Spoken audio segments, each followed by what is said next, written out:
ಮೊದಲು ಇವ್ರಿಗೆ ಏನ್ ಮಾಡ್ಬೇಕಂತ ಹೇಳಿದ್ರೆ ಏನ್ ಮಾತಾಡ್ಬೋದು ಸರ್, ನಮ್ಮ ಮನುಷ್ಯನ ಬಾಡಿ ಈಗ ನಾನ್ ಮ್ಯಾಗ್ನೆಟಿಕ್ ಬಾಡಿ, ಇವ್ರದೀಗ ನಾನ್ ಮ್ಯಾಗ್ನೆಟಿಕ್ ಬಾಡಿ. ಯಾಕೆ ಅಂತ ಹೇಳಿದ್ರೆ ಇವರು ಬರೆಗಾಲಲ್ಲಿ ಓಡಲ್ಲ, ಮಣ್ಣಿನ ಜೊತೆ ಇರೋ ನೀರು ಕುಡಿಯಲ್ಲ, ಕುಡಿತೀರಾ ಸರ್? ಇಲ್ಲ. ಹಾಗಾಗಿ ಇದಕ್ಕೆ ಏನಂತ ಕರಿತೀವಿ? ನಾನ್ ಮ್ಯಾಗ್ನೆಟಿಕ್ ಬಾಡಿ ಅಂತ ಕರಿತೀವಿ.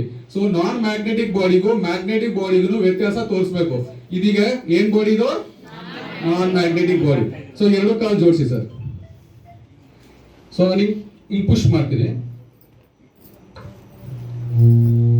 ಆಲ್ಮೋಸ್ಟ್ ಎಲ್ಲರಿಗೂ ಗೊತ್ತು, ಇದನ್ನ ಹೇಳ್ಬೇಕು. ಮ್ಯಾಗ್ನೆಟಿಕ್ ಬಾಡಿಗೂ ನಾನ್ ಮ್ಯಾಗ್ನೆಟಿಕ್ ಬಾಡಿಗೂ ಏನ್ ವ್ಯತ್ಯಾಸ? ಇವ್ರ ಬಾಡಿ ಏನೀಗ ನಾನ್ ಮ್ಯಾಗ್ನೆಟಿಕ್ ಬಾಡಿ. ಎರಡು ಕಾಲು ಜೋಡಿಸಿ ಸರ್. ನಾನು ಹಿಂಗ್ ಪುಷ್ ಮಾಡ್ತೀನಿ, ಬೆಂಡ್ ಆಗ್ಬಾರ್ದು. ಓಕೆ, 1 2 3. ಏನಾಯ್ತು? ಬೆಂಡ್ ಆದ್ರು. ಏನ್ ಬಾಡಿ ಇದು? ಯಾಕೆ ಇಲ್ಲ? ಓಕೆ. ಸೊ ಈಗ ನಮ್ ಪ್ರಾಡಕ್ಟ್ ಅಪ್ಲೈ ಮಾಡೋಣ. ಯಾವ್ದಾದ್ರೂ ಅಪ್ಲೈ ಮಾಡಿ, ನೀರಾದ್ರೂ ಆಗಿರ್ಬೋದು, ಬೆಲ್ಟ್ ಆದ್ರೂ ಆಗಿರ್ಬೋದು, ಅಥವಾ ಬೆಟ್ ಮುಟ್ಟಿಸಿದ್ರು ಕೂಡ ಬಾಡಿ ಚಾರ್ಜ್ ಆಗುತ್ತೆ, ಗೊತ್ತಲ್ಲ?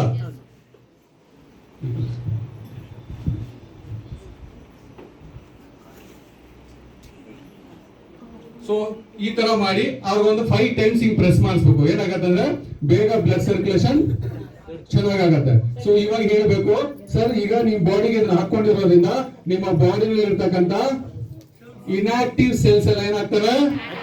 ಆಕ್ಟಿವ್ ಆಗ್ತವೆ. ಸರ್ ಇವಾಗ ನೋಡಿ ನಿಮ್ ಬಾಡಿನ ಸ್ಟ್ರೆಂತ್. ಎರಡು ಕಾಲು ಜೋಡಿಸಿ ಸರ್.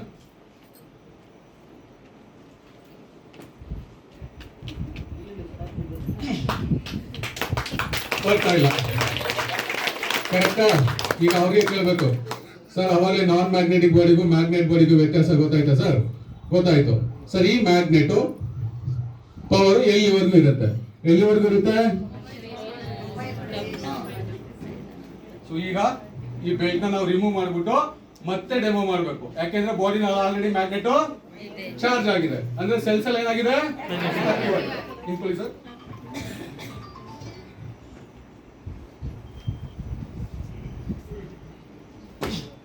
ಸರ್ ಎಳಿತಾ ಇದೀನಾ ಇಲ್ವಾ? ಅವ್ರಿಗೆ ಕೇಳಬೇಕು. 3-4 ಜನ ಇದ್ದಾಗ ಕೇಳಿದ್ರೆ ಬಹಳ ಒಳ್ಳೆಯದು. ಸೊ ಈಗ ಮತ್ತೆ ಮ್ಯಾಗ್ನೆಟ್ ಆಗಿದೆ ಸರ್. ಸೊ ಈಗ ಮೊಬೈಲ್ ಮುಟ್ಟಿ ಸರ್.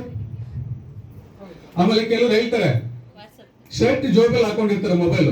ಸರ್ ಶರ್ಟ್ ಜೋಬಲ್ಲಿ ಇತ್ತಲ್ಲ, ಈ ಶರ್ಟ್ಗೂ ಇದಕ್ಕೊಂದು ಲೇಯರ್ ಇದೆ, ಕರೆಕ್ಟಾ? ಸೊ ಡೈರೆಕ್ಟ್ ಸ್ಕಿನ್ನಿಗೆ ಮೊಬೈಲು ಟಚ್ ಆಗಲ್ಲ, ಹಾಗಾಗಿ ಡಿಸ್ಟ್ರಾಕ್ಟ್ ಆಗಲ್ಲ. ಈಗೇನಾಯ್ತು? ಕೆಲವು ಕೇಳ್ತಾರೆ ಸರ್ ಮೊಬೈಲ್ ಜೋಬಲ್ಲಿ ಇತ್ತು ಮತ್ತೆ ಅದಂಗೆ ಎಲ್ಲ ಕೇಳ್ತಾರಲ್ಲ. ಸೊ ಒಂದು ಲೇಯರ್ ಇರುತ್ತೆ ಅದಕ್ಕೆ. ಸೊ ಡೈರೆಕ್ಟ್ ಸ್ಕಿನ್ಗೆ ಟಚ್ ಆಗಲ್ಲ. ಸೊ ಇವಾಗ ಏನಾಯ್ತು? ಟಚ್ ಆಯ್ತು. ಹಾಗಾಗಿ ಏನಾಯ್ತು? ನಿಮ್ಮ ಬಾಡಿಗೆ ಚಾರ್ಜ್ ಆಗಿರ್ತಕ್ಕಂಥ ಮ್ಯಾಗ್ನೆಟ್ ಡಿಸ್ಟ್ರಾಕ್ಟ್ ಆಯ್ತು. ಮತ್ತೆ ಸೆಲ್ಸ್ ಏನಾಯ್ತು? ಇವಾಗ ಚೆಕ್ ಮಾಡಿಸ್ಬೇಕು.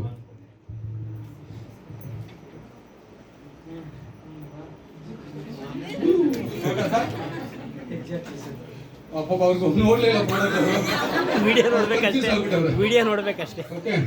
ಸೊ ಈಗ ಅವ್ರಿಗೆ ಕೇಳ್ಬೇಕು, ನಾನೇ ಕೇಳ್ತೀನಿ, ಯಾಕೆಂದ್ರೆ ಹೊಸಬರಲ್ವಾ ಸರ್. ಇವಾಗ ವಿತೌಟ್ ಮೊಬೈಲ್ ಇರೋಕ್ಕಾಗತ್ತಾ? ಆಗಲ್ವಾ? ಸೊ ವಿತೌಟ್ ಮೊಬೈಲ್ ಇವಾಗ ಬದುಕಲಿಕ್ಕೆ ಆಗಲ್ಲ. ಅಂದ್ರೆ ಮೊಬೈಲ್ ಯೂಸ್ ಮಾಡೋದ್ರಿಂದ ಏನೆಲ್ಲ ಆಗುತ್ತೆ ಅವಾಗ ಹೇಳಿರ್ತೀರಿ ಪ್ರೆಸೆಂಟೇಶನ್ ಕೊಡ್ಬೇಕಾರೆ. ಸೊ ಇವತ್ತು ಮನುಷ್ಯನ ಆಯಸ್ಸು ಕಮ್ಮಿ ಆಗ್ಲಿಕ್ಕೆ ಬಹಳ ಕಾರಣ ಮೊಬೈಲ್ ರೇಡಿಯೇಷನ್. ಸೊ ಹಾಗಾಗಿ ಮೊಬೈಲ್ ನ ಯೂಸ್ ಮಾಡೋರು ಮೊಬೈಲ್ ಕೂಡ ಇಟ್ಕೊಳ್ಳಿ ಸರ್, ಜೊತೆಗೆ ಬೆಲ್ಟ್ ಹಾಕೊಳ್ಳಿ ಸರ್.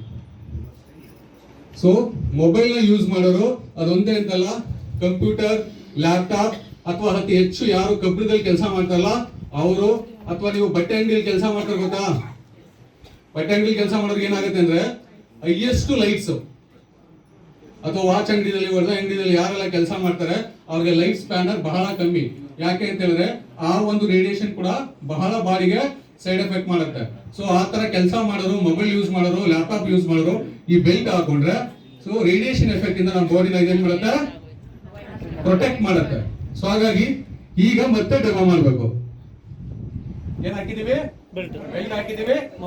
ಮೊಬೈಲ್ ಕೊಡ್ಬೇಕು. ಇದು ಕ್ರಮಬದ್ಧವಾಗಿ ಮಾಡ್ಬೇಕು. ಒಂದ್ ಮಿಸ್ ಆದ್ರೂ ಅವ್ರಿಗೆ ಅರ್ಥ ಮಾಡಿಸೋದು ಕಷ್ಟ ಆಗುತ್ತೆ.